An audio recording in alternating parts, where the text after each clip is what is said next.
संतरे बेचने वाली बूढ़ी अम्मा की कहानी, जिसके पास एक नौजवान लड़का हमेशा आता, हमेशा संतरे खरीदता और खरीदे हुए संतरों में से किसी एक को, उसकी एक फाक को चखते हुए कहता, अम्मा देखो ना, ये तो कम मीठा है। और अम्मा हमेशा दूसरी फाक को चखते हुए कहती, नहीं बेटा, ये तो बराबर मीठा है। फिर भी यह लड़का बड़ी बेरुखी के साथ उसे खुले हुए संतरे को वहीं ठेले पर छोड़कर चलता बनता। अब इस नौजवान के साथ उसकी पत्नी भी हमेशा हुआ करती।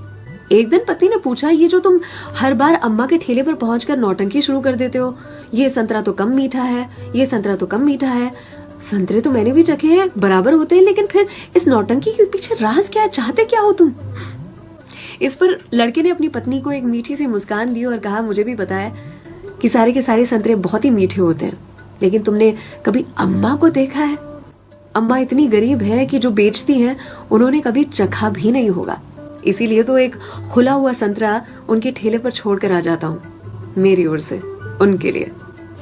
अम्मा के बाजू में जो सब्जी वाली थी, उसने एक दिन कहा उनसे, आपको पता है ये जो सरफरा आपके ठेले पर आता है संतरे खरीदने के लिए, इतनी चिकचिक करता है आपसे कि आप नाप तोल में उसे ज्यादा संतरे दे देती हो। इस पर अम्मा ने कहा कि वो कभी मुझसे संतरे की मिठास पर चिकचिक करता ही नहीं है, वो ये चिकचिक करता है मुझे संतरा खिलाने के लिए, एक छोड़कर जाता है। क्या मुझे पता नहीं है? उसकी चिकचिक में भी उसके प्यार की मिठास नजर आती है।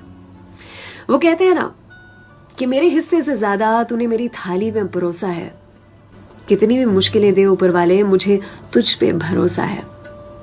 छीन कर खाने वाले का कभी पेट नहीं भरता और बांट कर खाने वाला कभी भूखा नहीं मरता।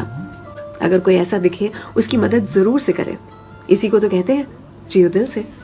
सलाम, दुआ, वणकम, प्रणाम, सत श्री अकाल, केम छो सारू छे, अहमदाबाद आखुई मारू छे।